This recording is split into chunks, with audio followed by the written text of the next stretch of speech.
Good evening, everyone. I am CA Shruti Gupta, and on behalf of ICAI, I welcome you all to this sixth webinar on digital revolution in public financial management as part of its webinar series Vitya Varta on the theme Public Finance Management Key for Growth and Governance, organized by the Public and Government Financial Management Committee. So, as we all know, that this committee is headed by CA Hansraj Chuk sir. He is the chairman for this committee, and vice chairman CA. I am so sorry. There's some glitch. So, as we all know, that this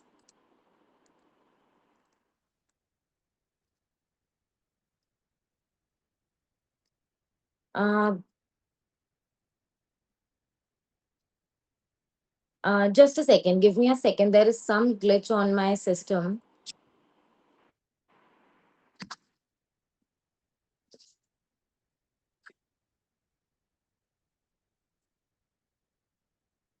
Benefit, and they're organizing these wonderful seminars for us to learn. I feel honored to welcome a speaker for the day, Dr. P. Siva Rama Prasad. He's an eminent speaker on public finance management. The digital revolution in public finance management refers to the use of modern digital technologies to improve the planning, management, and monitoring of public finance. Governments around the world are increasingly adopting technologies such as e governance systems, digital payments, artificial intelligence, cloud computing, blockchain, and data analytics to modernize financial administration. These tools help in streamlining budgeting, tax collection, expenditure management, auditing, and public procurement processes. Digital PFM system increases transparency, reduce corruption and delays, improve accountability, and enable faster delivery of public services and welfare schemes. They also provide real time financial information that supports better policy decisions and efficient use of public resources. The theme, Digital Revolution in Public Financial Management, highlights the growing importance of technology driven governance in achieving fiscal discipline, transparency, and efficient public service delivery. It emphasizes the need for innovation, collaboration, and capacity building to create resilient and citizen-centric financial management system in this digital age. I am confident that this webinar will go a long way in upgrading the skills of all our participants. Without any further delay, I would want to welcome our speaker for the day. Before giving him the stage and before learning from him, I would like to introduce him. Dr. P. Siva Rama Prasad, sir, is a retired senior management grade 5 level State Bank of India in the capacity of Assistant General Manager, Hyderabad, and worked in General SBI General Insurance Company Limited as Vice President in Hyderabad.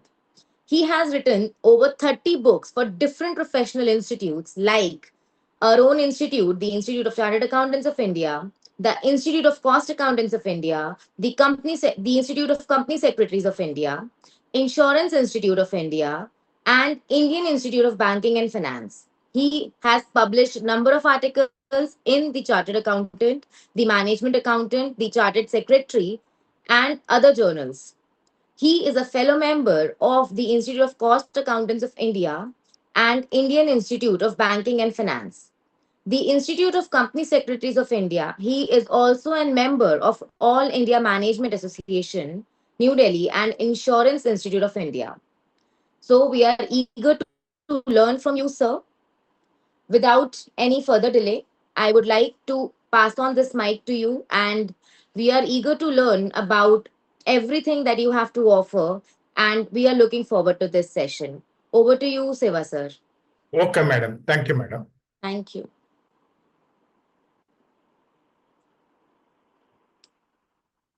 So, good evening to all professionals. I'm Dr. P. Sivarama Prasad. I'm a postgraduate from Andhra University and MBA Finance from Delhi University. I am the fellow member of Cost Accountancy and fellow member of Company Secretaries of India and the fellow member of Indian Institute of Banking and Finance and the fellow member of Insurance Institute of India, both life insurance as well as general insurance. And I am the member of All India Management Association, Delhi. So, this webinar brought to you by the Public Government Financial Management Committee. Good evening to all. Distinguished President, Vice President, Chairman, and of a Public and a Government Financial Management Committee, Vice Chairman of PGFMC, Additional Director and Secretary of Public and Government Financial Management Committee and other committee officials, Moderator, Madam C.S. Shruti Gupta, respected senior chartered accountant professionals, ladies and gentlemen. It is both a privilege and honor to address this August gathering of chartered accountant professionals on the subject that is redefining governance. Earlier governance is different. On account of digitalization, the governance is entirely different. The accountability, because the government officials, whenever they are spending some amount, they are accountable if at all any wrong things are there. And the financial administration across the world, that is nothing but the digital revolution in public financial management. And we are living in the era of technology. It is not no longer merely a support function. People are thinking that the factors of production or any activity, technology earlier, they are thinking that it is a support function. No, it is not a support function. It is a backbone of the economic governance and public accountability and institutional transparency. So today, it is a part of any organization, whether it is a government organization or a manufacturing or service, whatever the organization is there, technology is a part. The important and vital, the factor. Without technology, there is no organization. Even in our personal life also, technology is very, very important. From morning to night, while going to the bed, people are using technology widely. Whether it is a transfer of funds like a Google Pay or Phone Pay or online bookings, all are digitalized. Earlier, this is not the case. In the similar manner, whether it is a state government or central government or at the micro level, village level, the Gram Panchayati or block level or Jilla Parishad or municipal corporation, everywhere technology is an important and a vital function. Earlier, the people are telling in any organization, production department or marketing department or finance department or administration department, different departments are there. Today, one of the important department in any organization is the IT department, the technology department. So it is a backbone. And particularly for economic governance, this is very, very important. The public financial management traditionally associated with the budget. Earlier, almost all governments, they use it to prepare budget. And whether the actuals, whatever the actuals, they will compare the budget with the actuals and what is the reasons for variation. All these things are there. That this budget system is in a manual process. Treasury operations. Actually, I joined in the bank 1980. At that time, while I am working in the government accounts department of the India's largest bank, State Bank, Gunny backs the treasury bills. For each and every the payment, they used a number of pages. And the treasury department of the state government, they used to send gunny backs the papers and lakhs of rupees the bunches of papers are there. Today, no bunches. All are through PFMS only. Accounting, and to verify the accounting system, lot of time taking because of voluminous transactions or auditing at the same time, and expenditure control. Today, whatever the public revenue is there, that is to be optimum utilization is required. Otherwise, the purpose of collecting the direct taxes or indirect taxes or whatever the various services they are providing and the costs are charged by the government, it is a futile exercise unless until the funds are to be utilized in a proper manner. Is undergoing a profound digital transformation. Everywhere digital, digital, digital. It is a part of our life. If at all there is no connectivity is there, Wi-Fi is there, you imagine the individual situation, you imagine the government situation. The Wi-Fi connectivity is disconnected. Think what challenges or what problems the public or the government is facing. One day in my bank, the connectivity lost. Number of customers are in the banking hall. That too, it is the first week of the month where the pension payments are there. Huge cry because all the branches are under one server only. If the server is a network issue is there, then how much a problem we have faced. And today, the government across the globe, worldwide, moving from paper-based administration to digital governance. Paperless organization, today paperless banking or paperless organization, whether it is a municipality or Gram Panchayat, earlier bundles of papers. Today paperwork is reduced. On account of reduction in paper consumption, the ecosystem is saved a lot because of deforestation. Once we require a paper, we have to cut the trees. Once we have cut the trees, the ecosystem will damage and ozone depletion will happen. Periodic reporting. Earlier, even in the organizations, monthly report, quarterly report, weekly report, fortnightly report, we used to prepare on the paper and send it by post. Today, that is not there. All are online. And most of the reports are redundant and the head office or the state government or central government, they will extract the data from the system itself. They don't ask and react to control to predictive financial management.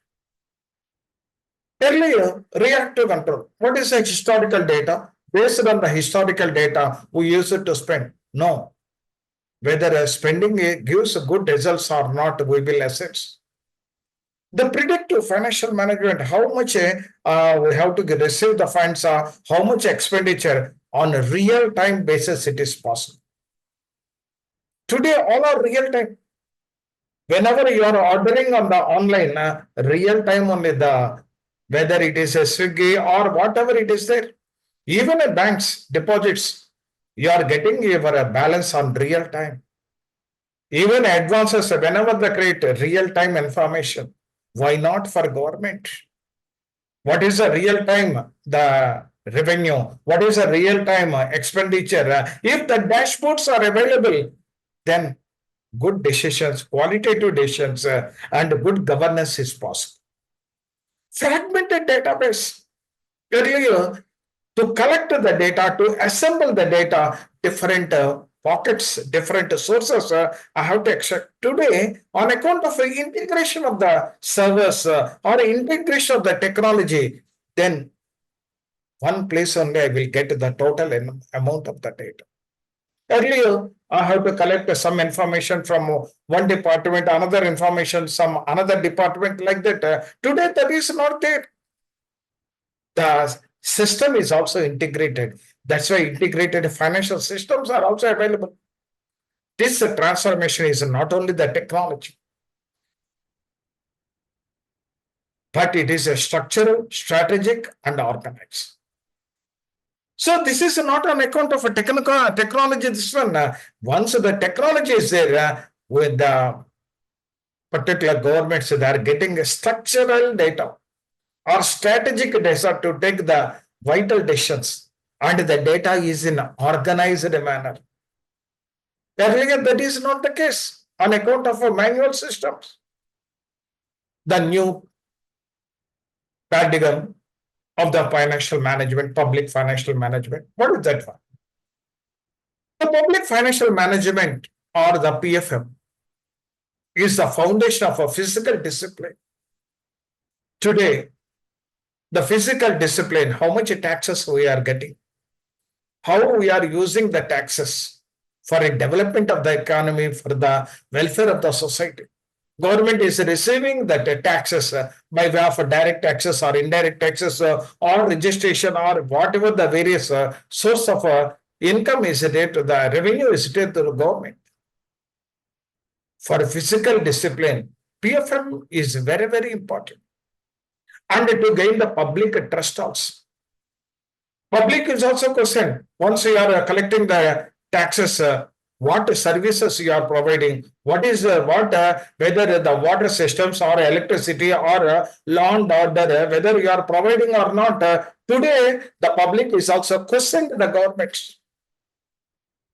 And the nation economic credibility depends upon significantly how effectively it mobilizes, allocates, utilizes, and monitors the public service. That is called public financial management. Whatever the revenues are there, they have to collect properly, and they have to distribute it to all the ministries, particularly whether it is a municipality or particularly the population control or different departments are there. Roads and buildings, infrastructure, all these things, they have to, or not only that one, the poverty elevation programs, the direct benefit transfer, how they are allocating the funds, whether they are allocating the funds properly or not, and what are the various public resources that are available. All have to be monitored on real-time basis. That is required on account of increase in the population, increase in the revenue, increase in the expenditure to the governments. Historically, the public finance systems are suffered from delays. Suppose to get the report from the grassroots level, Panchayati Raj institution to Delhi, how much time earlier? All Panchayati Raj institutions, the particularly district level, they have to collect it, they have to club it, or they finalize it, and they send to the state government. All state government, they will they consolidated that one, and they send the information. By that time, 3 to 4 months lapse. Once a delay in decisions, always there is no decision. It is not called it as a decision making.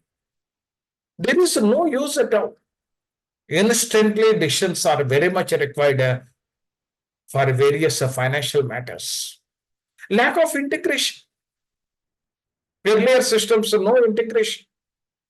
I have to collect different departments. Means some department proactively they are responding, some department they are not responding, and a limited transparency. Whether they are providing that information accurately and correctly or not, that is also a question mark. And a manual reconciliation. And these are to be counter check. And the counter check means online systems are not available. Today, whether it is a e-Gram Swaraj, online auditor, online real time, the data is available to cross check. Today, the bank reconciliation statement, earlier almost all professions, they one chapter is a bank reconciliation statement, BRS. Today, there is no importance for BRS. Even companies also, whenever any debit or whenever any credit is there, they are getting that information instantly, or the internet banking system is also their particularly internet banking system. Through that, they can know how much balance is there in the company accounts or government accounts. Weak audit trails. because earlier you used to calculate all the summations, whatever the totals, all these things are cross checking, all these things. And that's why the weakness is there. Lot of time for operational time is killed on account of verification, cross checking like that, inefficient monitoring mechanism. This is suffered earlier. We have suffered a lot, but the digitalization is changing the entire landscape. Today, on account of digitalization, whatever the earlier problems are there, all are gone. Lot of paperwork is there. Lot of time consuming on account of only operational the areas without any visible benefit to the organizations or to the governments. Today, technology like artificial intelligence or big data analytics or cloud computing or blockchain technology or integrated financial management system or robotic process automation, data driven governance, all these things, it is a revolutionized public finance administration. Today, if at all the government PFM, public financial management, digitalization is linked to the AI, miracles will happen. Because today in the 142 plus crores of population is there, all people, whatever the transaction, that to collect that transactions, lot of data is data accumulated. Now the big data, out of that data, the systems are analyzed. That is called a data mining or a data warehousing. Through data mining and data analytics are also they are doing within a short span of time. They don't take much time.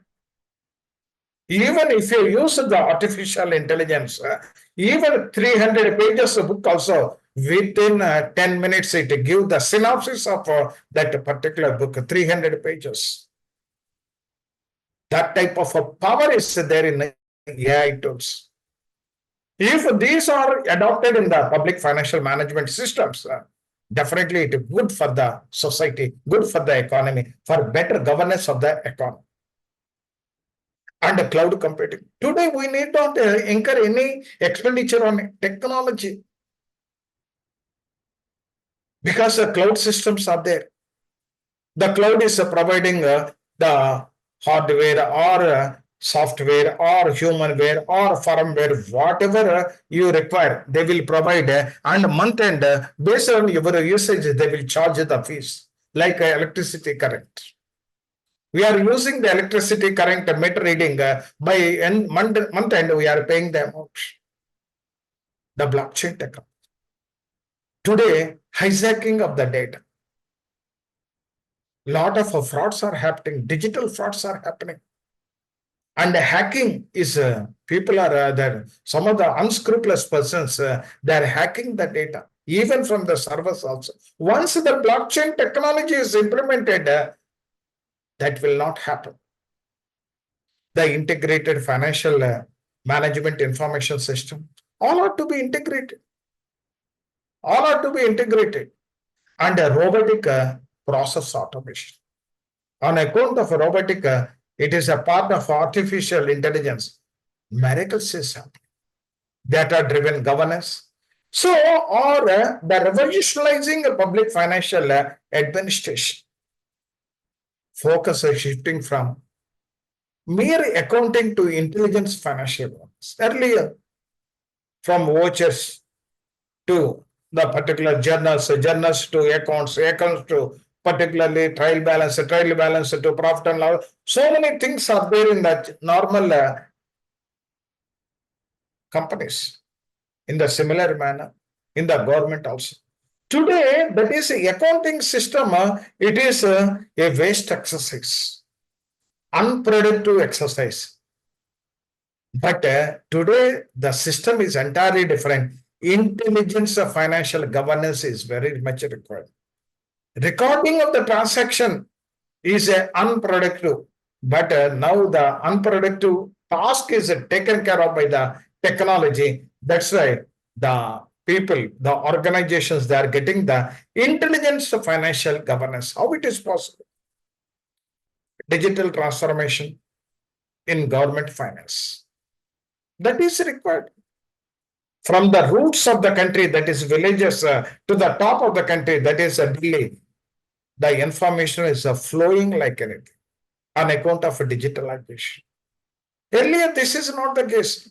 Too much paper, laborious process. Whatever the reports that are to be required at the government central level, the software is developed and they are extracting the data instantly without asking the lower level people, lower level officers. Digital revolution, particularly in the public finance, can be observed as a several critical areas. Okay, if at all these critical areas are addressed by the governments, definitely it is a cakewalk. It is gives good results. It improves the efficiency and effectiveness of the functions of the government.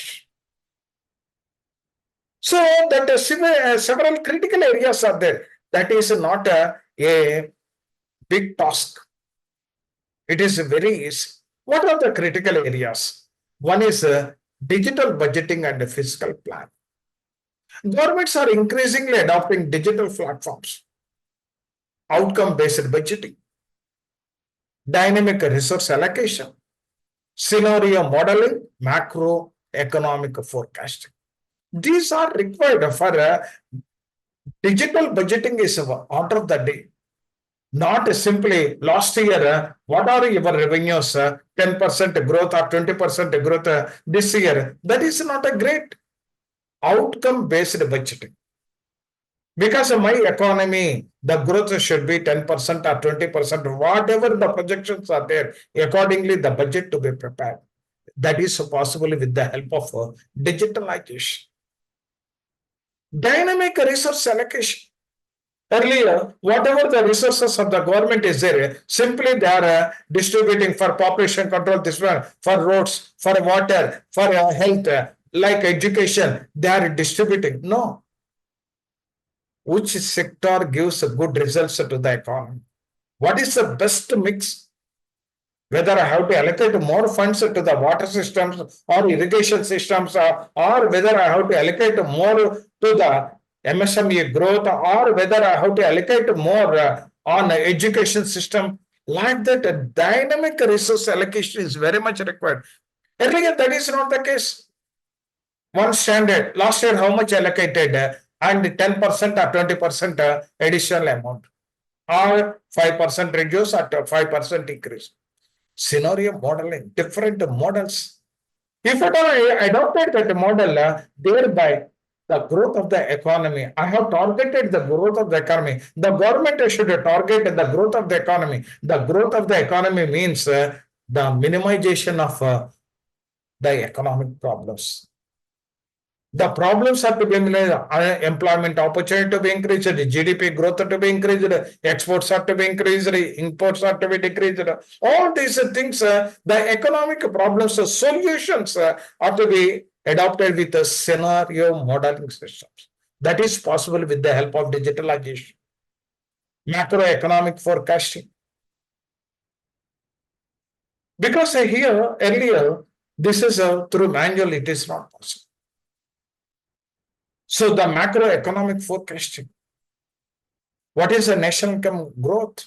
What is the inflation levels? All these things, export growth, or whatever the macroeconomic factors are there, that is forecasting is possible with the help of digitalization.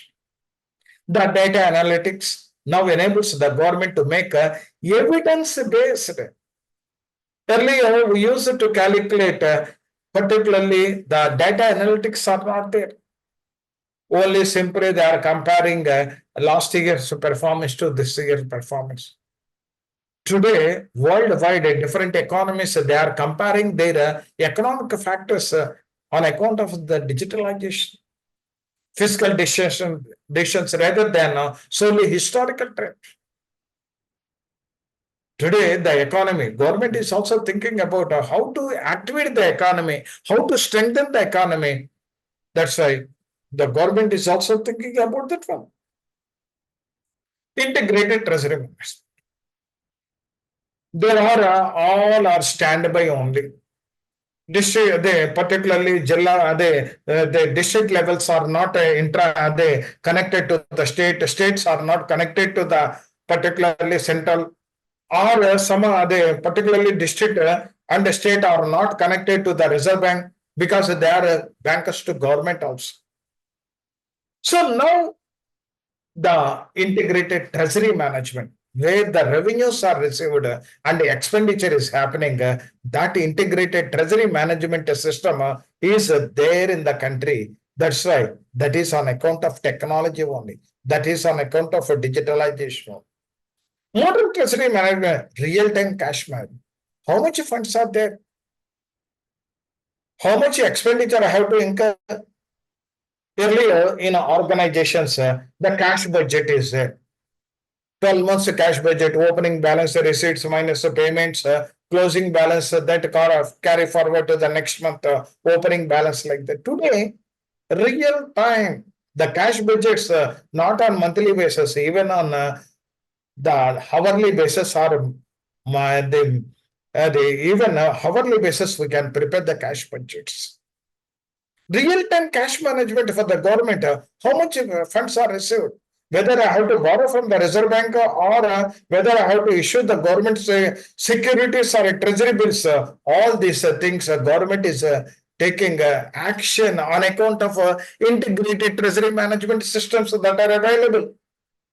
Automatic fund flow tracking, how much GST collections, how much income tax collections, what are the various other the revenue sources to the government, how much expenditure, how much balance is there. Next, what is the pipeline in the pipeline for expenditure? All these things, automated fund flow tracking is also possible on account of integrated treasury management that is happening on account of the digitalization, centralized payment systems, particularly the DBT, direct benefit tax, the transfer.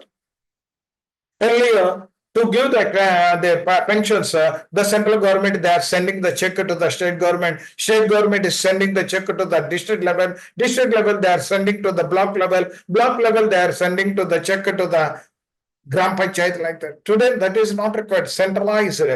Whatever the gas subsidy is there, whatever the agriculture the incentives are there, whatever the old age pensions are there, all are through centralized. That is possible on account of digitalization. And digitalization, reconciliation. There is no question of reconciliation. Today, reconciliation, over a period of time, the reconciliation word, the terminology will disappear in the audit system also. Because once it is online or real time is happening, and if at all you ask the system also, what is the differences between my calculations and the system, instantly it will provide. There is no need to spend time for reconciliation of books.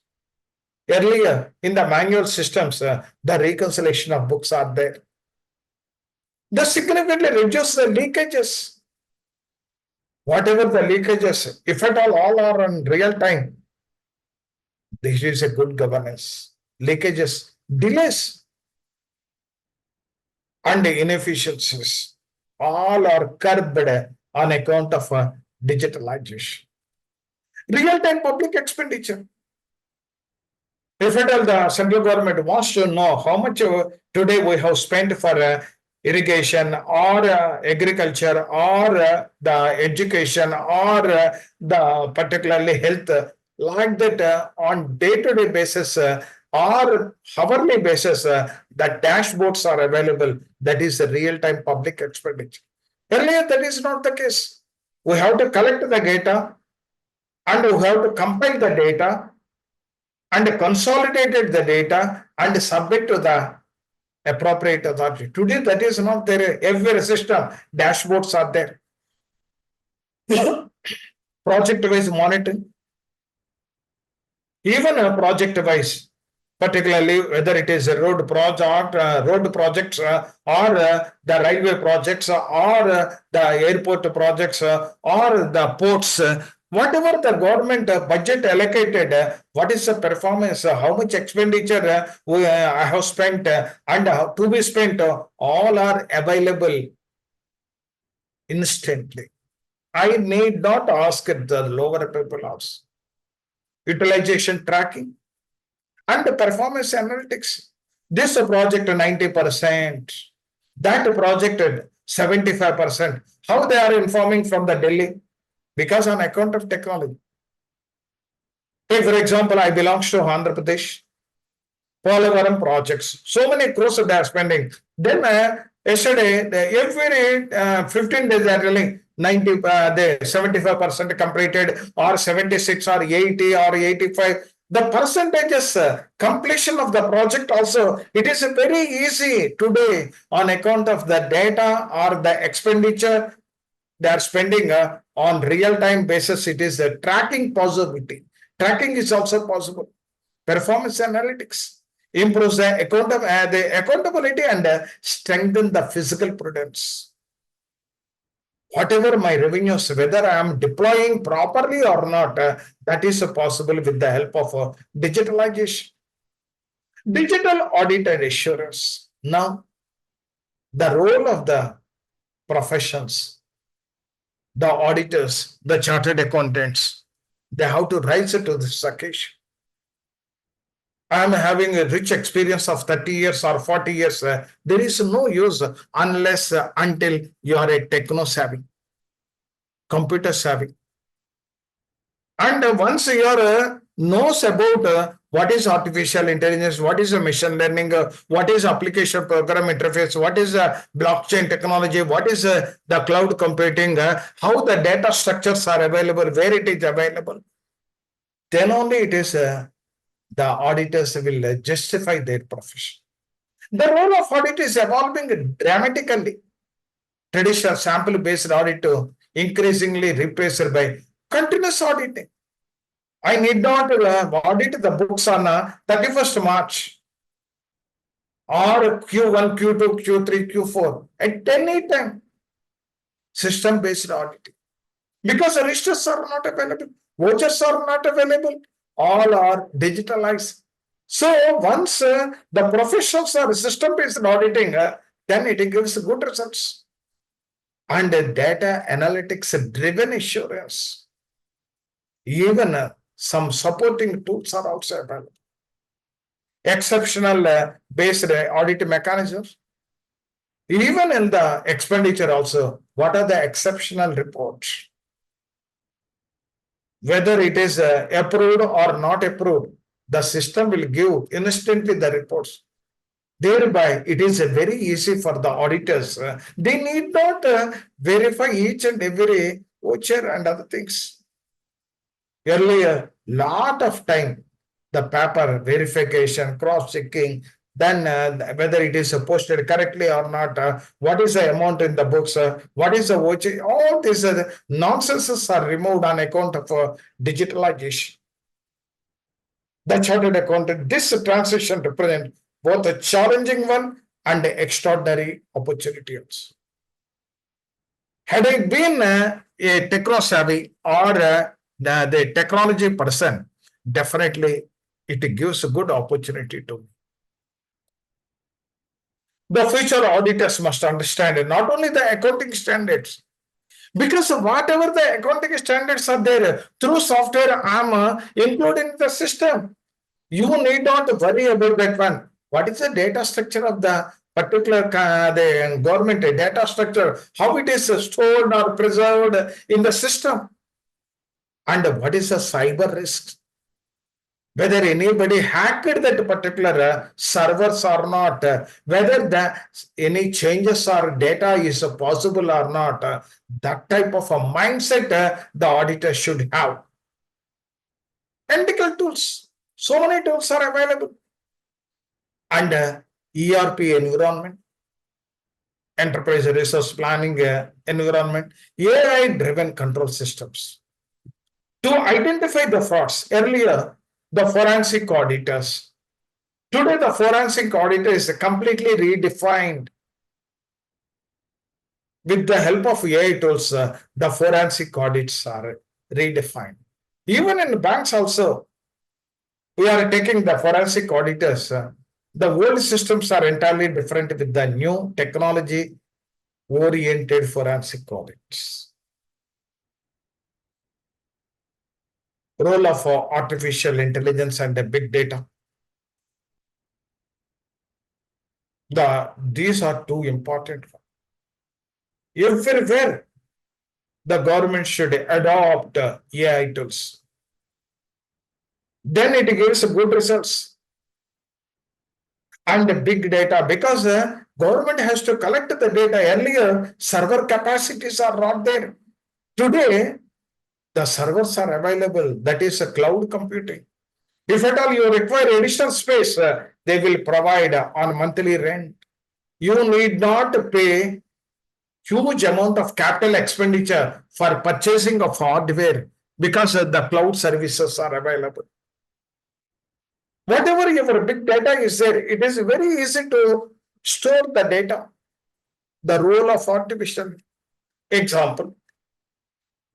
Particularly, I'm talking about that AI increases the operational efficiency. Even government checks, so many checks are coming, payments are happening. Today, I am not using manpower to enter the check in the concerned accounts. My bank, that is State Bank of India, implemented AI on operational efficiency. Once the check is scanned, 100 checks are there. If at all scanning is happening, automatically the check will be posted in the concerned accounts. Thereby, human intervention is not required. And if at all any fraudulent checks, automatically system will not post in the particular account and it will reject.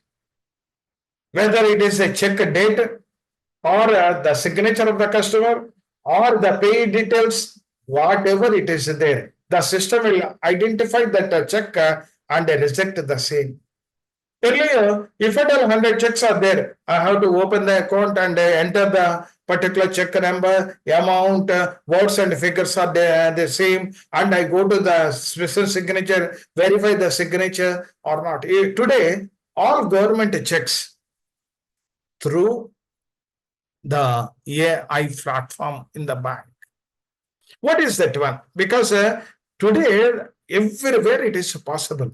For that, I'm giving one example, particularly from the banking side, for posting of the government checks. The integration of AI into check truncation system, a positive pay system by SBI facilities, straight through process. Once the checks are there, I will put the checks and put it in the system. Then the one by one check is scanned. Automatically, the check will be posted in the image. Through image, the AI extracted the check number, amount, words and figure tally, signature, and the date of the check. The system will verify. Automatically, it posted the respective accounts. Earlier, for this, thousands of people are entering into the system. Today, that is not the accuracy. Fraudulent checks come out instantly. So the integration of AI into the check truncation and the positive pay system by SBI facility, straight through process without human intervention or minimal human intervention. By automatically validating the check details, the microcode, the signature, minimal human intervention, the tool dramatically reduces the clearance times. Earlier, if at all you submit the check, I have to enter into the register, enter into the system, check truncation, sending to the clearing house, all these things are there. Today, no. While cutting the processing cost and preventing frauds also. AI to decide your loan approval also. Your loans are also business rule engines are implemented in the banking system in the similar manner. in the coming days, even state or central government, the projects are also AI driven projects, thereby the corruption, all these things will reduce drastically. How it works? Scanning. When the physical check is deposited in the branch or in ATM, the image uploaded in the CTS grid. AI verification. The AI engine instantly scans the data against the drawer's account records, verifying the signature, validate the data, account number without human eyes. Earlier, thousands of people have employed at the branch as well as in the clearing centers. Now there is no need. Even the space of the clearing centers, the physical space, that is a real estate cost, that is a rent, is reduced drastically. Straight through process. If all details with a high confidence, the check is automatically posted and settled the respective account. Only the edge cases flag discrepancy forward to the human operators for review.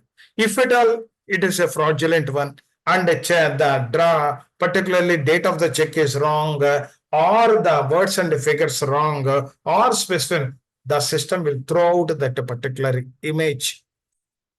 Artificial intelligence is emerging as a transformative force in public finance house. In the coming days, public financial management, that is a government, particularly from Grama Panchayati to the central government, the Minister of Finance, it is AI tools if they introduce, it is a transformative force in the public finance. That is not far away. That is not far away because almost all developed countries already they have implemented. Take for example Singapore. Real-time governance is there. That real-time governance, the government of India is also thinking about that one. AI systems can now detect fraud patterns. If at all wrong checks or wrong bills are paid in the government exchequer, definitely it will catch hold of that. Predict revenue leakages. So predict revenue leakages. Suppose this much amount to be recovered by of direct taxes or indirect taxes. If that amount is, these are the areas or these are the customers not paid, instantly it will give. I need not ask anybody to provide the data. That type of analytical tools are available in AI patterns. Identify abnormal expenditure trends. Suppose take for example, every year one project, they are spending only 2 crores, 2 crores. If that is today, this year, 20 crores means immediately that will populated in the exceptional report. Then it is useful to the auditors. Every year, why 22 crores? Why this year 20 crores? What is the reason? Can I have any budget additional electricians? Automated compliance verification. Most of the systems, particularly the KYC, automated.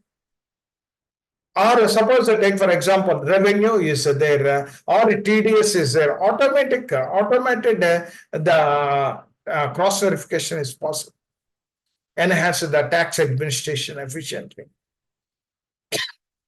So the AI systems are giving that much good results for a better governance or good governance on real-time governance is possible. Big data analytics. Today, the government is accumulated data, 142 crores of the population. One of my servant maid, they told that, sir, I received one message. She is a somewhat rich person. And her husband is working in government. And that DB, particularly the gas subsidy linked to the income tax returns. Whatever the PAN number, whatever the gas subsidy number or other number matched, And some other people, you are not eligible for gas subsidy because your income tax return shows this much.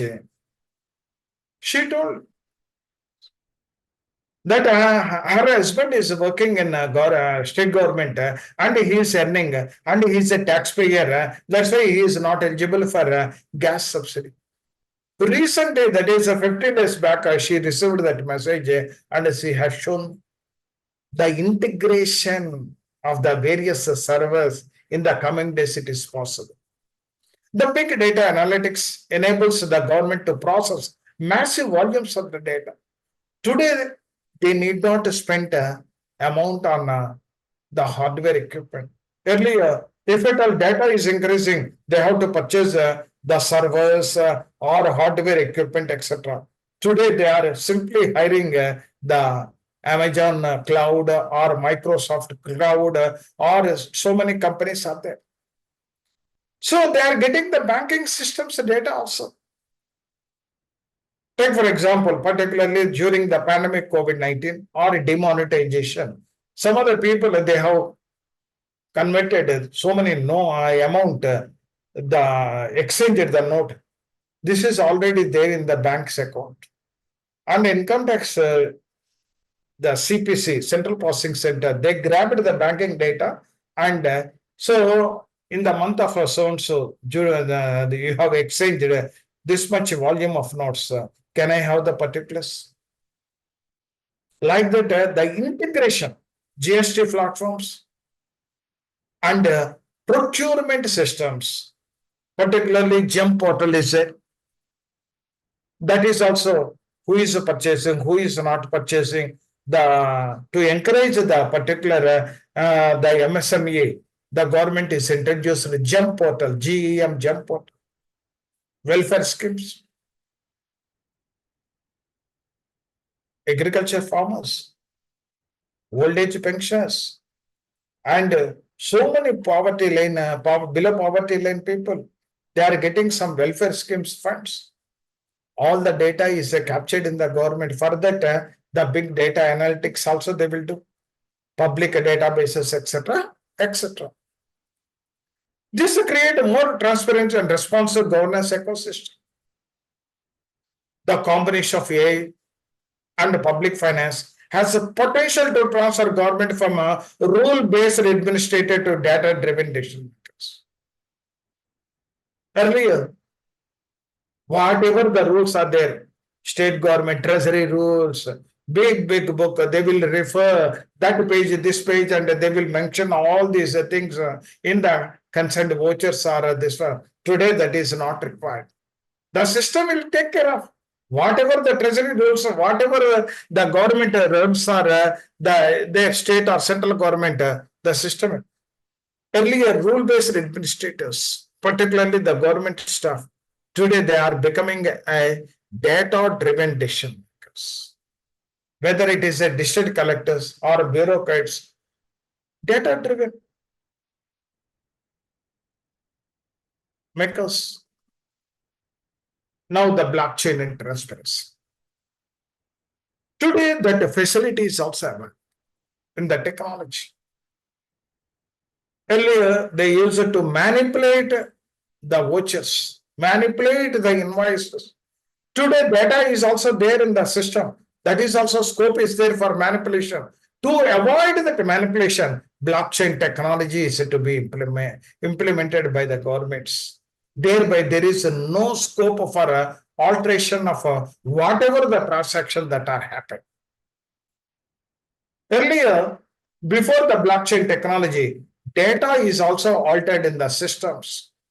Today, that is not possible. The blockchain technology and transparency is there. The blockchain technology is also creating new possibilities in the public financial governance.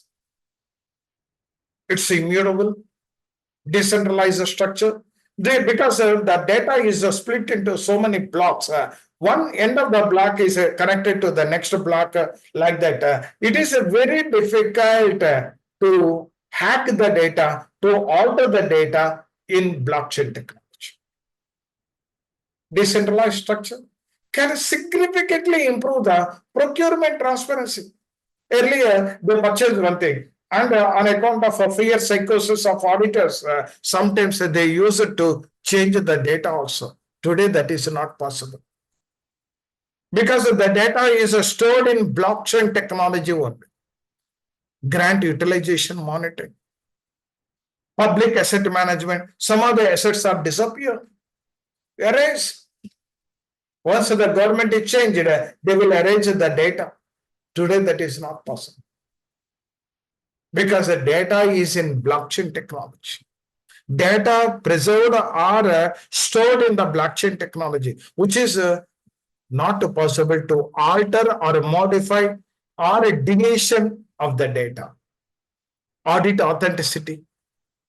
So all these things, if at all this blockchain technology, also the professionals like chartered accountant, they have to read, they have to understand, they have to update the knowledge in the blockchain technology, how the data is stored, and there is no scope for modification or deletion, etc. In future, public expenditure records may become tamper proof and fully traceable. For that, one technology tool that is available is the blockchain technology. This could redefine public accountability itself. Redefine the public accountability. Once incurred means that is forever. Earlier, they manipulate, they tamper, that tamper-proof records are available. Data is available today on account of the digitalization of the data through blockchain technology. Cyber security and data governance. What is the cyber security and data governance? That is, however, digital transformation comes increased responsibility as a government become data centric concerns relating to cyber security. Data privacy is required. Digital frauds are also happening. And the system vulnerability, sometimes system will alter, sometimes the system data will be crash. Information governance. It is one of the become critically important for the governments also. The digital transformation comes increase the responsibilities of the government. What are the concerns? Data cyber security, data privacy, data fraud, and vulnerability, all these things. Therefore, digital public finance must be accompanied by strong internal controls. Actually, the professionals like chartered accountant, they have to understand these concepts. Strong internal controls, how the system is inbuilt, the strong internal control systems, not to hack, not to modify, not to delete the data, not available to others. Robust cyber security frameworks. Whether a robust cyber security frameworks are established in that particular server or not, that is to be verified by the auditors, ethical governance, and a regulatory oversight. Whether a regulator from time to time, they are verifying that securities are inbuilt in the IT system or not, that is to be verified.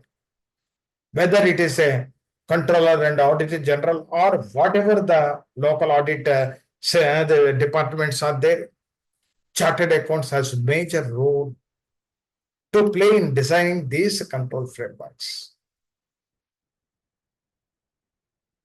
The in system, how the data is protected, whether the data is preserved in blockchain technology or not, whether strong internal control systems are there in the system not to change the data or hack the data, and cyber security features, all these things, real-time governance in public finance. Today, everywhere real-time. Suppose earlier, particularly so many years back, if at all I want to know my account particulars, I have to go to the bank stand in the queue. Sir, what is my the balance?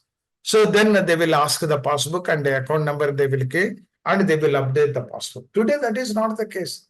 For every debit or every credit, once it is happened, immediately the latest balance will be in your mobile SMS or mobile banking like that. A bank in your hand. Today that is possible. All are real time only.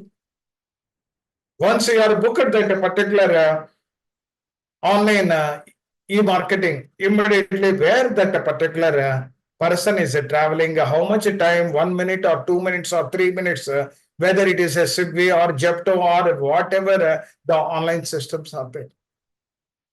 The real-time governance, why not in the public financial management systems? That is also required. Even Panchayati Raja, what is the current revenue as on date?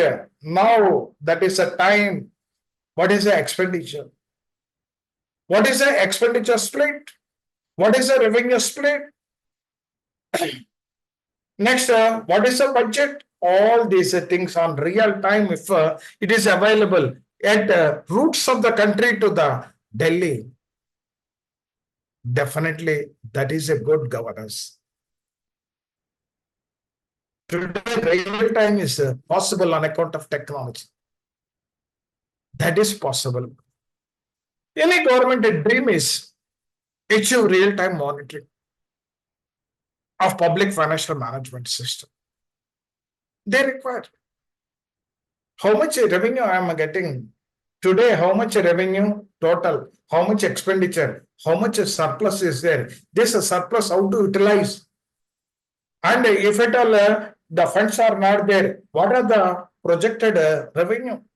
When I am going to get, and whether to overcome that particular problem of expenditure, whether I have to go for issue of government securities or bonds, or whether I have to avail the overdraft facility from the Reserve Bank of India because it is a bankers to bank, or whether I have to borrow public debt within the country or external, domestic or external. Any government dream is achieve real-time monitoring of the public financial, so that transparency is possible, accountability is possible, effectiveness is possible, and the efficiency utilization of public funds is possible. Significantly enhance once real time. Suppose take for example earlier, what is my bank balance means I have to go to the bank. Today, Mr. Prasad, they just now 10,000 balance is out of 10,000, you have paid 2,000 to the particular mobile bill, 8,000. Then I can take a decision. If at all my expenditure is more, 8,000 is there, remaining where to borrow, or if at all my funds are more, how to deploy the funds? In the similar manner, the public financial management of the government should also. What is my income or revenue and what is the expenditure? With the adoption of digital technologies like AI tools or big data analytics or integrated financial management system or blockchain technology and real-time dashboards, government can monitor the revenue collection, budget allocation, expenditure, project implementation, service on continuous basis. That is possible. That is possible. Today, on account of core banking system in the banks, every day, night, 11 o'clock, even my bank, State Bank of India, global balance sheet will be prepared. Not 31st or not Q1 or Q2, Q3, Q4 or 31st March, every day, night, 11 o'clock.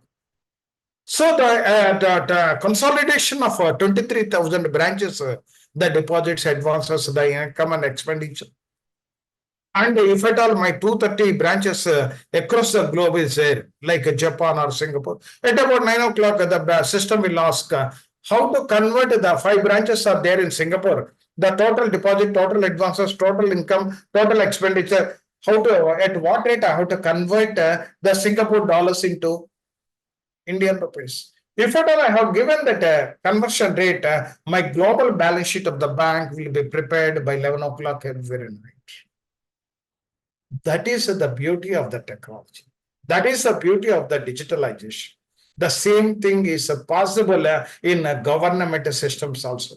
That is there in the Singapore government. They have adopted. They are successful. With the adoption of digital technologies such as artificial intelligence, big data analytics, integrated financial management, blockchain, and a real-time dashboard, government can monitor revenue collection.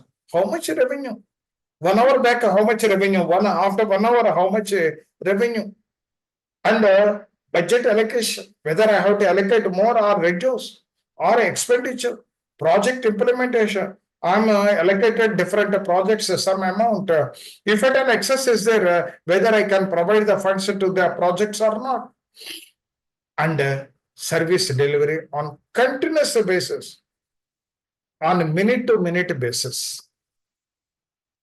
Effective real-time monitoring of public financial management helps the government improve the transparency in public expenditure.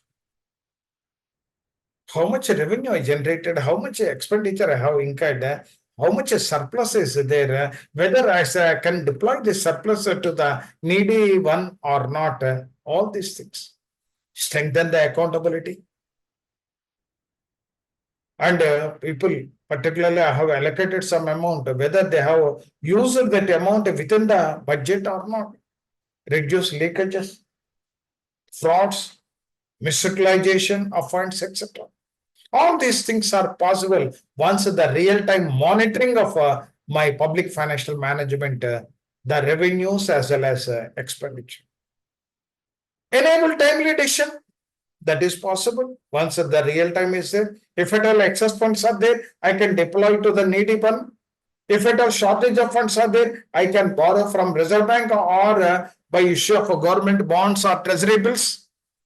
Enhance the efficiency of the budget utilization.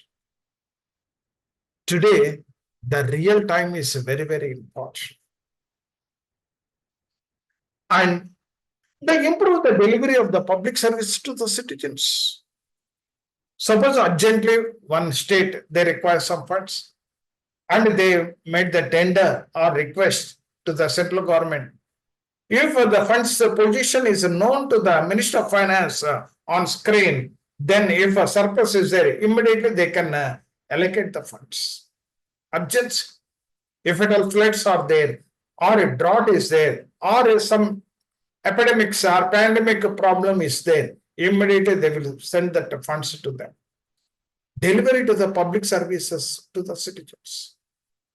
Facilitate evidence-based policy formation. And better compliance with the financial rules and regulations. So the real time is very, very important. Today, the public financial management real time monitoring is not on a monthly basis, not on weekend basis, not on every 15 days, not on quarterly, not on yearly. That is the order of the day, the real time, minute by minute, what is my revenue position, what is my expenditure position, whether I am incurring within the budget or excess budget, if funds are required or excess funds are there. Support the performance-based governance. Once that is there, the governance will, the good governance or digital governance is nothing but real-time monitoring of the public financial management. Build the trust and confidence in the government systems. Then only people will also believe. And it is a disclose. Transparency is possible. Even public can also access how much revenue, how much expenditure, how much funds the excess is there or short is there. They can also see what is happening. Because that is their funds. Government is an intermediary agency to spend the public funds. The public funds are contributed by the citizens of the country by way of direct taxes or indirect taxes or registration or whatever the charges they are levied by the government, state or central government or municipalities or Jilla Parishad, etc. Thus, the digital transformation public financial management, not merely technology advance. Still, people are they're thinking that digitalization is nothing but a technology advancement. No, it is a governance reform to eschew the sustainable development that is a physical discipline and the citizen-centric administration. It is not a technology advancement. It is a part, it is required, it is inevitable. There is no other alternative in the present scenario. In the present scenario, that is inevitable. Real-time monitoring in public financial management system in the world. Almost all countries, they have started. No, I don't require a weekend or a day and real time. If at all I want to see my total revenue, total expenditure, and the expenditure, what pockets I have spent, revenue, how I am getting, how to get the additional funds, how to minimize all these things, real time is. Once you are getting your financial management on real time, why not for a state or central government, including the roots of the country, the Panchayati Raj? The leading countries in real-time public financial management. So many countries are there. They are the real-time monitoring of the public financial management system. What are those countries? The several countries across the world have implemented significantly the advanced real-time monitoring of the public financial. Then only it is a good governance. Otherwise, it is not a good governance. So that is possible. The real time is possible when treasury single account is, if the country is having treasury single account or integrated financial management system is implemented or digital government of platforms are created or AI-enabled analytics are there, then real time is possible. In any country in the world, if these four are satisfied, in our country also to some extent, all these four are satisfied. Last one, AI-enabled analytics, still it is evolving stage. And the digital governance platforms are also, still it is to be attached. Then only the complete real time, even particularly not only the finance minister, even different departments, whether it is a Panchayati Raj or the other health department or education department, whatever the various ministries are there, they can view what is the funds position, what is the expenditure position, how much deficit or surplus, all these things everybody should know. Then only that is called a real-time digital governance. That is possible. Now coming to Singapore, the world's number one country that monitors the public financial management on real-time basis. Singapore considered one of the world's largest, the leaders in digital governance on real-time public financial monitoring. It integrated e-governance system, provides a continuous monitoring of budgeting. Once the budget is approved in parliament, both houses, and the president consent, then from the next day onwards, they will closely monitor the budgeting, how much revenue, how much expenditure, and what is the budget, all these things on real time basis. Procurement. Once the government requires some development activities, they have to procure for roads or some they will purchase some equipments by the government, and revenue collection and expenditure management. They will procure particularly cars. They will procure particularly for the Army, Navy, Air Force, war equipment. They will procure and they will require some vehicles for handling the secretariats and other things. Because of their office also, the procurements are their air conditions and whatever small things, all these are procurement. That integrated system, continuous monitoring. The Singapore is the number one in the world on real time. What is my revenue collection? What is my expenditure at this moment, at this minute? Next minute it may be changed. If at all anybody is paying some taxes, revenue will increase. Or some department incurred as per the budget, the expenditure. Second country, the best one is Estonia. The Baltic region of the North Europe, border of the Russia. This is also the best one. Once the small countries are implemented, even a technology-oriented lot of the revenues are there, it is possible for all governments. All governments is possible. Some of the people they are thinking, oh, small country, that's so easy to implement. No, small country, the revenues are also less. But even though the revenues are less, still they are adopting means their objective is the real-time monitoring. The technology is the technology tools, the technology development, the software development provided by the Indian software companies, whether it is Singapore or Estonia. Estonia is one of the most digitally advanced government globally. Through its e-governance architecture, the digital public finance ecosystem, financial transaction, and the government service are monitored almost in real time. Almost in real time. Even Singapore also, only 1 or 2% or 5%, that thing, this thing may be there, but almost on real time. Why not for India? Digitalization concept is introduced. Our country is a software hub country because most of the softwares our country is exporting to the other countries. So their objective is to implement on real time. That's why the bribing, the corruption, and all these things are minimum, particularly in the Singapore. South Korea.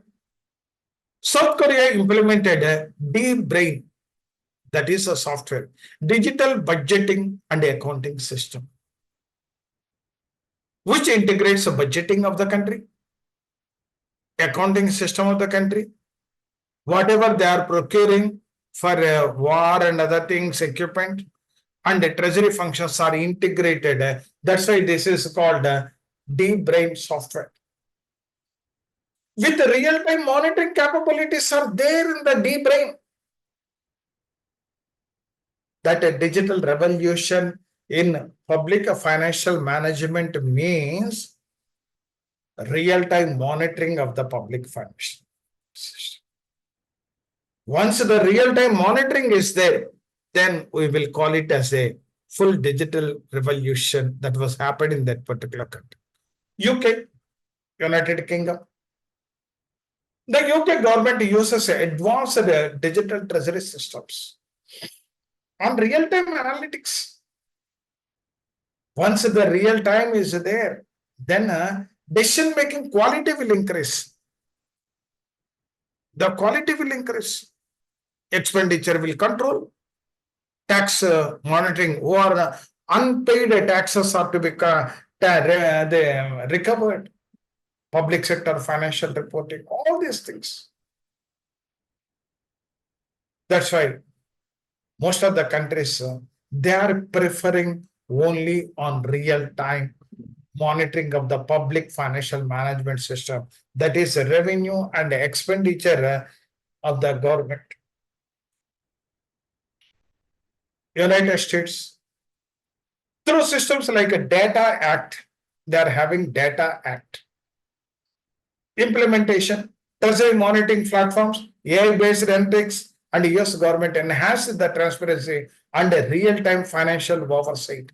That is possible through Data Act. But all these softwares, the software companies, our software companies are providing the software to them.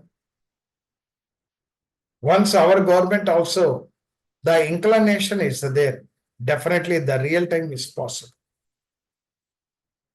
The real time is possible. Brazil, the Brazil integrated financial system, administrative system, SAFI, has regarded one of the pioneering real-time government financial management system in the world.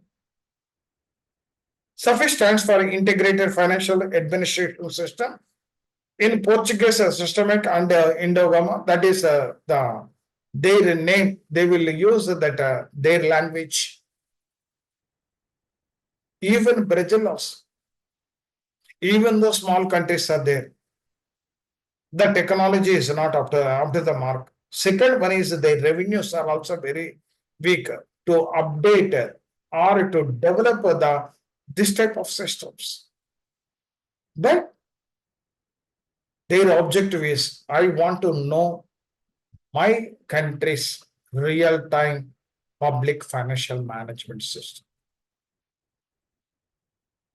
Chile. Chile has implemented the strong treasury and budget monitoring systems with the digital dashboards for expenditure and fiscal control. Particularly the expenditure or fiscal control. How much taxes I am forecasted? Why, whether I have they collected that amount or not? All these things, the Chile. Now our country, India. India had major progress through. We have implemented public financial management system, undoubtedly. Still some refinement is required. Government e-marketplace, that is a GEM. Particularly all governments, they have to purchase through GEM portal only to encourage the MSMEs and to avoid the corruption and all these things. Treasury single account concept, all state governments that is implemented. DBT centralized, we are pushing the data or crediting the particular subsidies or pensions or agriculture incentives, agriculturist incentives through DBT only. Integrated financial systems in states, that is also developed. So India also, they are reaching towards the real time, the particularly the public financial management system, they are moving 100% within a short span of time. It is possible to achieve the real time. These systems are nearly real time monitoring of government receipt. How much government at this moment? What is my receipts? How many people paid the chalanas, whether it is a GST or taxes or registration charges or stamp duty, whatever the various types of revenues are there to the government, it is possible. At the same time, government also incurred expenditure for infrastructure development, for water, for education, for the various health issue. So many welfare activities are there. And the subsidies they have to provide. They have to provide subsidies to the agriculturists. They have to provide some subsidies to the MSME sector also. And the welfare payments.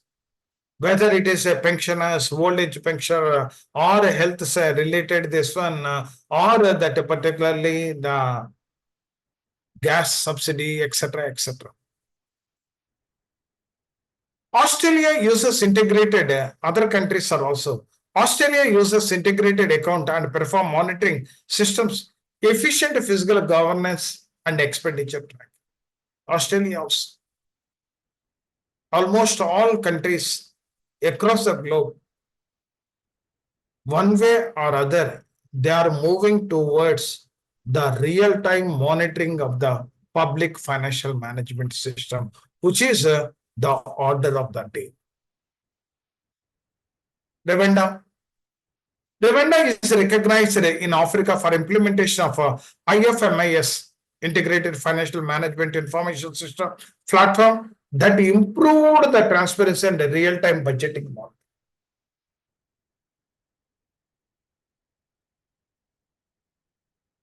So different countries, they are practicing, they are implementing. Their objective is to know their revenues, to know their expenditure, and they know the budget, how much budget is approved by the parliaments, their parliaments, and the expenditure are within the this one or not. How much is shortage of funds? And what are the projects they have identified during the budget, at what stage they have implemented. All these things are possible through real-time monitoring of the public financial management systems. Countries recognized advanced IFMS or a digital financial management or strong implementation in Canada, New Zealand, Sweden, Finland, UAE, United Arab Emirates, Saudi Arabia, Kenya, Indonesia.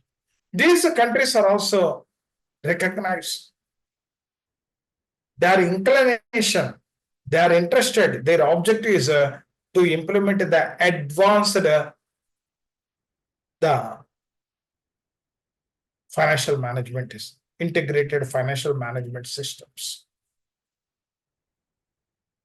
Key technologies used in real time. Countries implemented successfully generally uses. These are the 5 areas. If these 5 areas are adopted, then real time is possible. One is IFMIS. Second one is TSA, Treasury Single Account. Third one is AI and big data analytics. Fourth one is blockchain based audit trails. If these 4 parameters are there in the country, real time is possible. Countries implemented successful real time or used these dashboard, particularly digital procurement systems and real time dashboards and cloud based government accounting platforms and data warehousing and predictive analysis. These are required to monitor the expenditure, to monitor the revenues as per the budget, and what are the various stages of various projects that are approved in the parliament, particularly the projects, etc., etc. Global observation is no country 100%. Most of the countries, even Singapore also 98 or 95% only. But 5% definitely they will achieve. 100% perfect real-time monitoring across the government department, public entity. However, countries like Singapore, Estonia, and South Korea are widely regarded most advanced models of digital financial governance. That's why that countries are well developed and the least the corruption and other things. So that is possible. That is possible. And the global observation also. India also emerging rapidly in this area. PFMS we have implemented. Direct benefit transfer we have implemented. AI enabled governance still it is evolving stage. Digital public infrastructure initiatives are also there. Once these are full-fledged implementation is there, India will become the globally the number 1 country. Because when compared to Singapore, the size of the country is big. Definitely it will become the number 1 country. Number one in the world and implementation of digital revolution in public financial management. Why the Singapore is called the number one in the world? Why? When compared to our public financial management system, that is a digital public financial, when compared to our system, how better the Singapore? The country most widely regarded number one in the world in the implementation of a digital revolution public financial is generally considered to be the Singapore. Why? What are the factors contributing? Why high digital revolution is happening in Singapore when compared to India?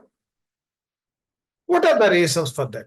Singapore internationally recognized for its highly advanced digital governance is there. Smart nations initiatives are there. Integrated financial management already in place. Real-time public expenditure monitoring is there. That's why it is a highly advanced country. And a digital budgeting and treasury management interlink. And the AI-driven policy analytics are also there. And a transparency in procurement system and a citizen-centric digital services all are available in the Singapore. That's why it is to be considered as a number one in the world in the public financial management system. That the revolutionized digital revolutionized systems are there in the Singapore. Particularly, government of Singapore has successfully integrated revenue streams. Whatever 1 rupee or 2 rupees, whatever it is there, it is particularly integrated revenue. The revenue systems are integrated with the budget system. The revenue budget and systems are integrated with the treasury operation. The treasury is receiving the funds and paying the expenditure bills and the procurement platforms. Whatever the government procurements are there, whether it is a war or others, whatever the government expenditure, that also integrated successfully. Performance monitoring. How my budget, what is my budget, how much I projected, whether the revenue is as per the projected or less, or what is my projections of that particular expenditure, whether the incurred expenditure is within the limits or not, what are the various projects I have they approved in the parliament, whether what is the stage, whether the time schedules, all these things are possible, successfully integrated in the Singapore data analytics into highly coordinated digital ecosystem. That's why it has become the number one. Why Singapore considered number one? The reason is Smart Nation Initiative. Number one, Singapore launched a Smart Nation program to digitally integrate all government functions, including public financial management. Including public financial. Second one, real-time financial monitoring. That is required. In India also that is required. To some extent, we have achieved to the whatever the balance is there, that will be achieved within down the line within 1 year to 2 years. Government authorities can monitor budget allocations, department expenditure, procurement, grants and subsidies, revenue collections, almost in real time. That is required for any country. That is called e-governance. That is called the public financial management system. Effectiveness and efficiency will increase once it is a real time monitoring systems out there.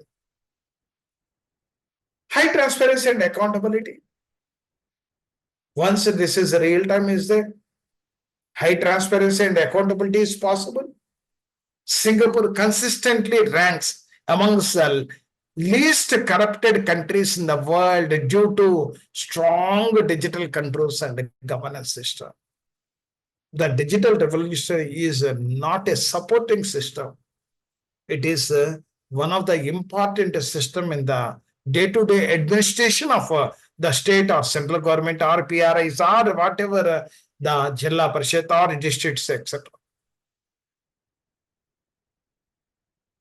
Because it is a strong digital controls and governance systems are possible with the help of digitalization or integration. Fourth one is AI and big data usage. Singapore is the best one. Advanced analytics, AI tools are support, physical forecasting, whatever the direct or indirect access are there, whether my forecasting is achieved or not, risk identification. What are the risks that are there in the country? That is to be identified properly. That is possible in the Singapore. Fraud detection. That's the least corrupted country in the world is none other than the Singapore. That is a fraud detection possible. And policy impact analysis. Whatever the policies that are designed, defined, and particularly approved by the government, roots that is implemented.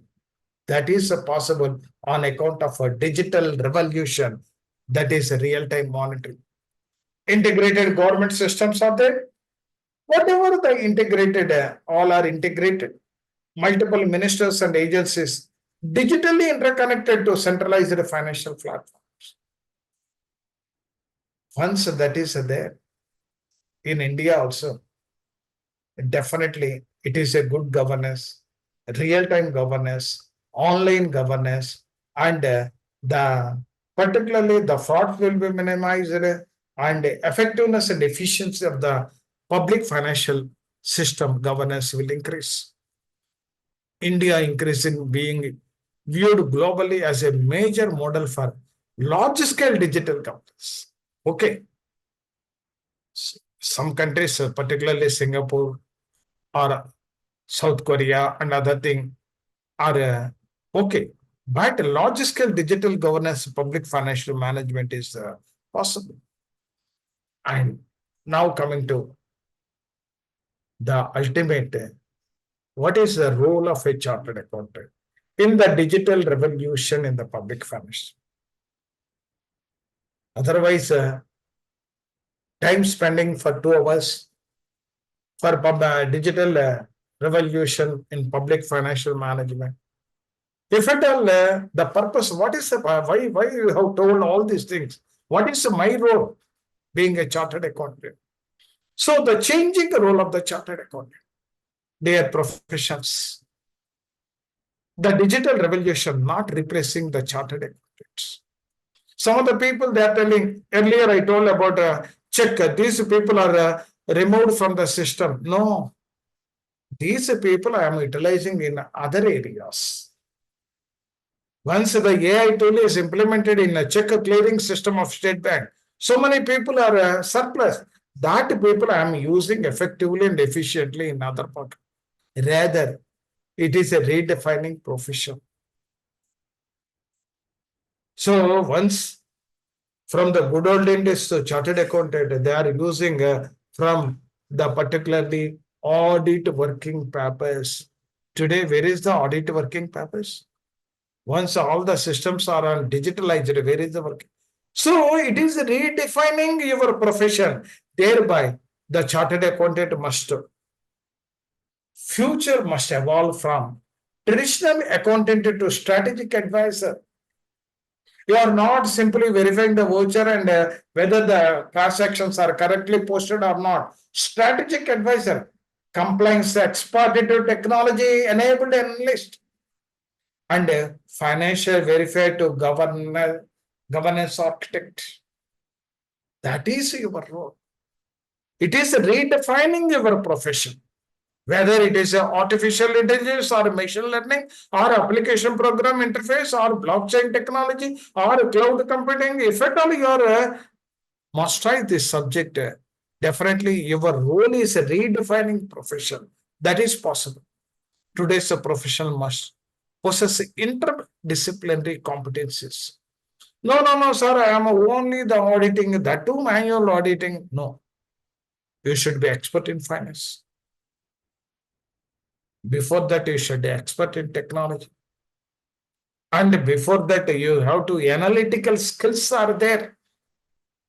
And today, almost all organizations, including government organizations, risk. I joined in the bank in 1980. At that time, I have never heard about risk governance, following the business rules or business ethics by functioning in an efficient manner is nothing but governance and digital assurance. If at all your interdisciplinary competencies are there, definitely you will become the number one in the country. Otherwise, if at all I am outdated in that area, no. 30 years experience, no use today. 30 years experience translate into technology gives good results. The future belongs to professions who can combine financial wisdom with technology intelligence. That is required. You are having financial wisdom, no, undoubtedly, but that is to be translated into the technology intelligence. Then only it is a win-win situation, both to you as well as to your client also, whether it is the state or central government or any undertakings. Opportunities before the profession and challenges ahead. Despite progress, several challenges remain. And some of the organization, digital divide is there. Some other people are experts, some other people are not. In that scenario, if at all you want to wish to work, it is a difficult. Lack of skill manpower. Even governments also, some people they are techno savvy, some people not techno savvy. If at all you are raising some questions, if at all you ask to show in the system is some people they may not have the idea. Legacy systems. Still, some governments, old systems, old monitors, desktop computers, the bandwidth problem, the Wi-Fi problem, and all these things are there. Data quality concerns. Whatever the data, even though data to be entered, some data they have not entered, and they change management. If at all I told about no, you should be digital expert means no, sir, I am in the village where the infrastructure and all these problems are there. The change management, the change today on account of the mobile, the total country is revolutionary change was happening. Even village people also, they are masterize the mobile phones, the various functionalities that are having, and that is technology is not a difficult task. Once the involvement is there, interest is there, we can do the miracles. Regulatory adoption. Technology alone cannot guarantee the good governance. Okay, technology is there unless until implement, unless until use, unless until the masterize, the institutional integrity, ethical leadership, and professional competency remains the equally important. Suppose one Gram Panchayati secretary is there. He is not bothered about the technology. No. You write in that book, you purchase one notebook and write whatever the expenditure is there, whatever the revenue. In that case, even though technology is there, there is no use because that leadership, ethical leadership is not there. That is absent. So, in the particularly, this is also a problem. Hence, the digital revolution in public financial management is not merely an administrative reform. It is a transformational moment. Transparent governance is possible. Efficient public service delivery is possible. And whatever the physical, particularly the physical management, accountable physical management, that is possible. Citizen-centric administration is possible. So that's why it is not an administrative reform. It is a transformational moment also. In this transformation, chartered accountant has a historic role to play. We are not just custodians of accounts. You should think like that. We are the custodians of the public interest. Then automatically everything will become a fine. If we are embracing technology with ethics, competency, and vision, the profession will continue to remain central to the nation building and economic governance. So the mindset of the profession should also be drastically to be changed. So whatever the technology that is available in the country, advanced tech, must try that one. Nothing is impossible, everything is possible. So if at all you are involved and inclination is there, it is very easy to learn even technology. Technology is not a difficult task, but interest is required. Let us therefore prepare ourselves not only for a digital adoption of our digital leadership.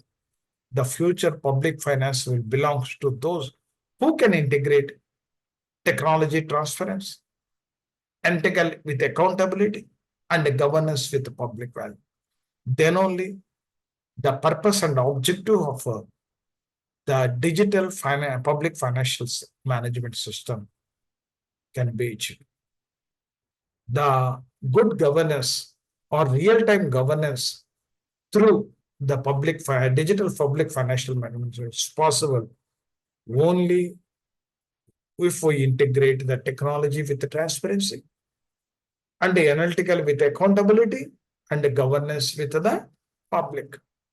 One of the most widely celebrated and revolutionary digital public financial system is India's Public Financial Management System, PFMS, developed by the Controller General of Accounts.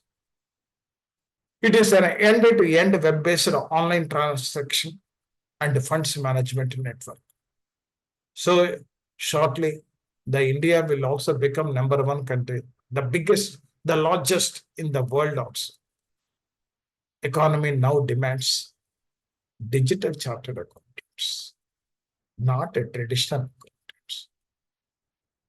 Digital chartered accountants. The economy now demands. Hence, Economy 4.0 requires digital chartered accountants.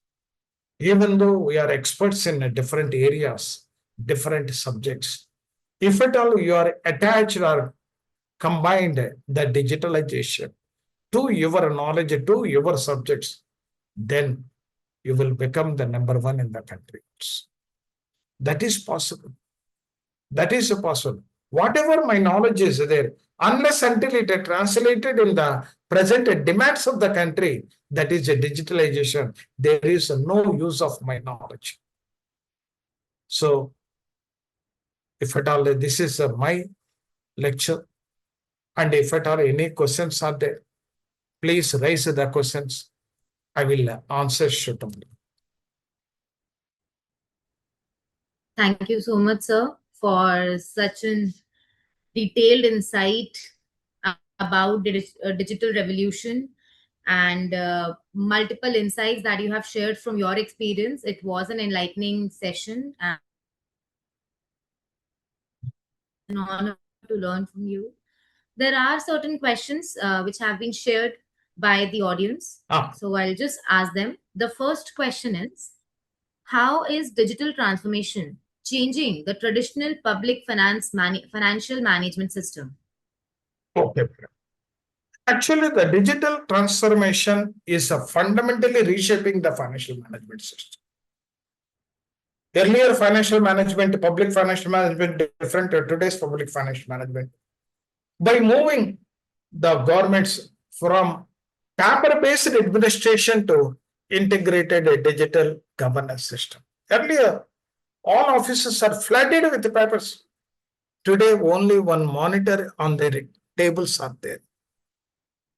And traditional public financial systems were affected. Delays are there. Fragmented database.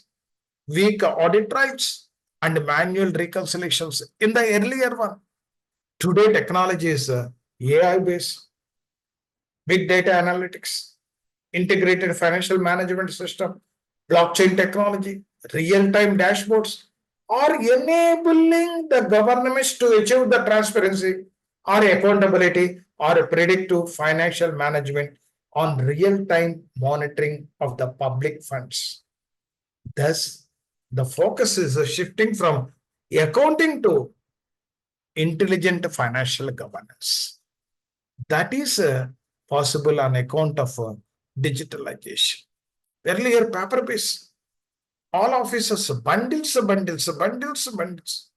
Even I told about 19, earlier I worked in government accounts department of State Bank of India. That is one segment. From treasury, we use bills means one bill, treasury bill means it contains 20 to 30 papers, gunny bags, and we paid the amount by debited to the government account. Today, no gunny bags, only the online files are coming, we are processing. Even the central processing center, the services provided, the central processing center for income tax services are provided by the State Bank of India. And the CPC, daily, whenever the returns are finalized, they will send the Excel sheet. The Excel sheet we will process and send the whatever the refunds are there through NEFT or RTGS, and in big payments, the checks we prepared and sent only with the skeleton staff of 5 people in Hyderabad only. Particularly the CPC, there whatever the checks, refunds, and other things are there. They use it to send the CPC Bangalore, send the file to the State Bank. State Bank process that one, and then every year we use it to get 300 crores to 400 crores income from the income tax department for processing of the payments of the particular income tax refunds, etc. Okay, madam. Next, madam. Thank you so much, sir, for such a detailed answer.